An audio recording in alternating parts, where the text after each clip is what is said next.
इस वक्त मैं गाजियाबाद में मौजूद हूँ हजरत मौलाना मुफ्ती वसीम साहब के मस्जिद में। कुछ दिन पहले आयशा के ताल्लुक से खुदकशी का मामला चल रहा था। इसी बिना पे मैं आज मुफ्ती साहब का तशरीफ लाया हूँ। मुफ्ती साहब से ये जानना है कि मुफ्ती साहब ये दहेज का जो मामला है इस पर आप क्या कहना चाहते हैं। बिस्मिल्लाहिर्रहमानिर्रहीम नहमदुहु व नुसल्ली व नुसल्लिम अला रसूलिहिल करीम अम्मा बाद।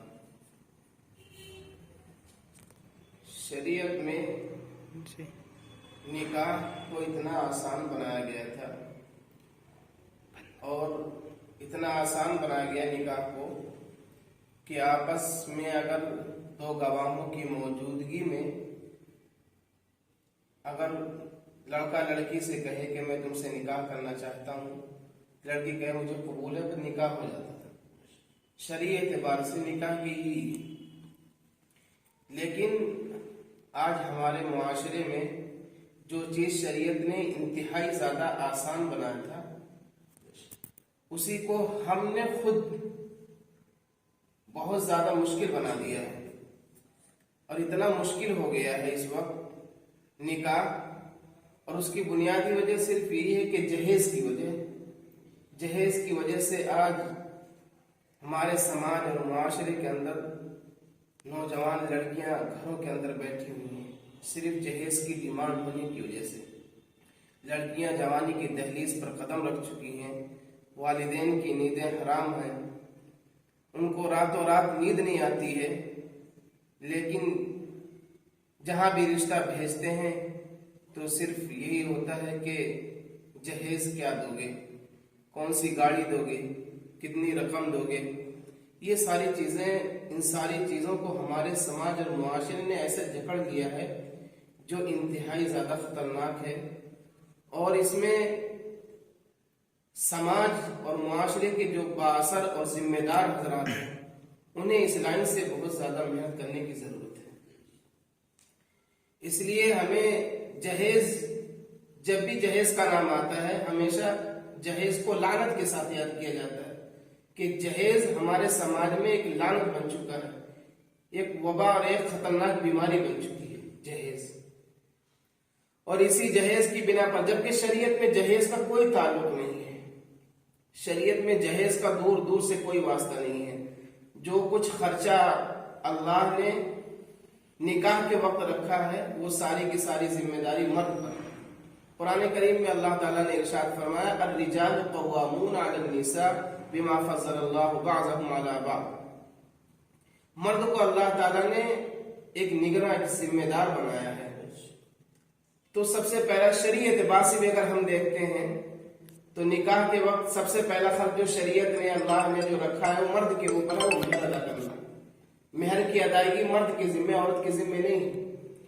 उसके बाद जब निकाह हम पढ़ाते हैं या निकाह जब खां होता है, निकाह जब हो जाता है तो छुहारे जो तकसीम होते हैं वो भी लड़के की ही तरफ से तकसीम किए जाते हैं।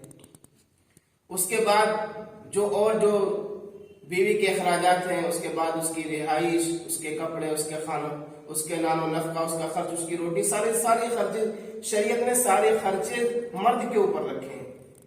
लेकिन और मेहर मर्द के ऊपर, जब मेहर का वक्त आता है और मेहर जब लिखवाई जाती है तो इंसान उस वक्त अपना दीन और मजहब याद आ जाता है कि मेहर बहुत मुख्तसर रखने की कोशिश की जाती है। और लोगों में ये कहा जाता है कि मेहर इतना रखो जितना आसानी के साथ लड़का खुद अदा कर दे। लेकिन मर्द बहुत गैरतमंद बनता है और उसकी गैरत हर जगह जाग जाती है। जब कोई इंसान मर्द की गैरत को ललकारता है तो उसकी गैरत जाग जाती है और उस ललकारने के नतीजे में इंसान की गैरत जाग उठती है। लेकिन उस वक्त उसकी गैरत मर जाती है कि वो 50,000 या लाख रुपए का मेहर बंधवाकर 10-15 लाख का जहेज अपने घर में ले जाता है। उस वक्त उसकी गैरत मर जाती है।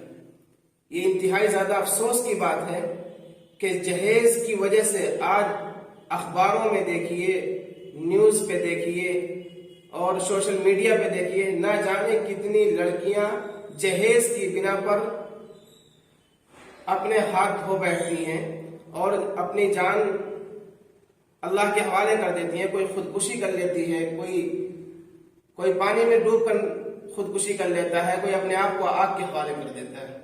ابھی حال ہی میں عائشہ کا واقعہ دیکھ لیجیے کہ سسرال والوں نے جہیز کی ڈیمانڈ اتنی کی کہ وہ لڑکی جہیز کی سسرال والوں کی وجہ سے تنگ آ کر, اپنے شوہر سے تنگ آ کر, اس نے ساری چیزیں جب بالکل ہمت ہار گئی, اور یہ سارے عام ہمارے معاشرے میں یہ چیزیں اتنی عام ہو چکی ہیں کہ جب لڑکی جہیز لے کر گھر میں نہیں جاتی ہے تو سسرال والے انتہائی زیادہ تانا کشی کرتے ہیں.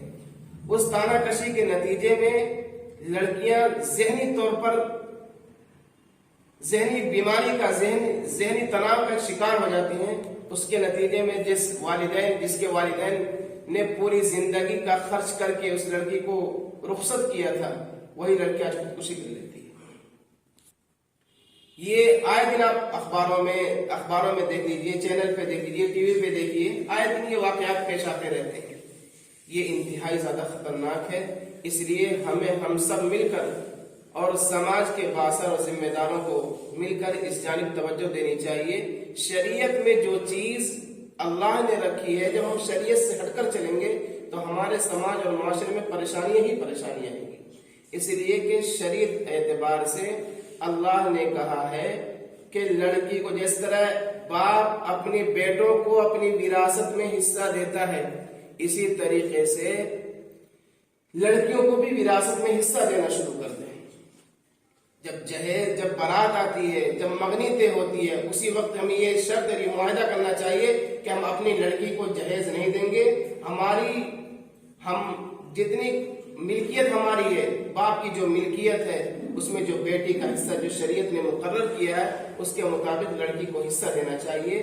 اگر ہم شرعی اعتبار سے اپنی زندگی کو گزارنا شروع کریں گے اور لڑکیوں کو جو وراثت میں اللہ نے حصہ مقرر کیا ہے اگر ہم اپنی بیٹیوں کو حصہ دینا شروع کر دیں گے تو یہ جہیز کی لعنت بھی آہستہ آہستہ معاشرے سے ختم ہو جائے گی. ماشاءاللہ ابھی ہمارے انڈیا لائیو نیوز کے مادھیم سے مفتی وسیم قاسمی صاحب نے یہ بتایا کہ آقا مدنی جناب رسول اللہ صلی اللہ علیہ وسلم نے ہمارے جو نکاح کو آسان کیا تھا, آج وہ نکاح مشکل بنتا چلا جا رہا ہے. اور پورے ملک کو یہ پیغام دیا کہ ہمارے معاشرہ کے اندر اس طرح کی بگاڑی ختم کیا جائے گا تو ہمارا معاشرہ انشاءاللہ جیسے پہلے تھا ویسے ہی بنتا چلا جائے گا. کیمرہ مین ایم ڈی جبیر کے ساتھ محمد شریف.